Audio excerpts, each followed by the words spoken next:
घंटे पहले अभी खबर आई, 4 बजे मैंने देखी न्यूज में कि स्कॉटलैंड में आज उन्होंने रेस्टोरेंट और पब जो है सब बंद कर दिए, क्योंकि क्योंकि इतना तेजी से फैल रहा है कोरोना, कि उन्होंने कहा कि इसकी जो बिगेस्ट सोर्स है वो ये है कि हर आदमी जो है शाम को बैठ के पब में जाता है और रेस्टोरेंट में जाता है। यस। तो उनका, क्योंकि उनका जुरिस्डिक्शन अलग है, उनकी जो निकोलस स्टर्जन जो उनकी लीडर है, she she can control Scotland separately, तो उन्होंने इसको बिल्कुल बंद कर दिया है, और 25 तारीख तक, समझे ना।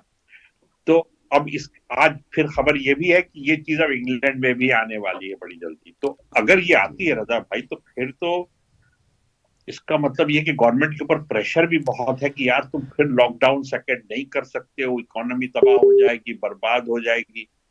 मगर जब स्कॉटलैंड ने कर दिया और इनके यहाँ भी प्रेशर है, तो ये तो खतरे की घंटी नहीं नजर आ रही है। देखें, मसला ये है कि मैं ये नहीं कह रहा कि करना चाहिए नहीं करना चाहिए, मगर हम्म, क्या कहते हैं उसको, कम से कम जो कंजर्वेटिव है ना गवर्नमेंट, उनको हम्म, बहाव जी, ज़रूर देखना चाहिए।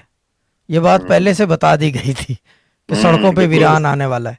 अगर ये पहले से बिल्कुल। पता होता तो उस चीज़ को कंटेन कर देते, हम्म, टाइमिंग्स कर देते कि पब्स के ये टाइम है, रेस्टोरेंट्स के ये टाइम है। हल भी तो है ना। देखें, भाव में हम्म, अगर ये बता रहे हैं ये टेलीफोन खराब होने वाला है, तो इसका मतलब क्या है? हम्म। हल भी तो तो अगर ये, आता है साथ। हाँ, हल भी तो बिल्कुल, आता है ना साथ, वो ये चीज़ है ना, रोशनी इसी को कहते हैं ना, वरना तो अंधेरा ही रहे फिर फायदा नहीं है। बिल्कुल, एक तो ये हो बिल्कुल, गई, बिल्कुल। ये एज ए सार्केज्म भी है, और ये कि जी। तमाम लोगों को के भाव ज़रूर देखा करें ना।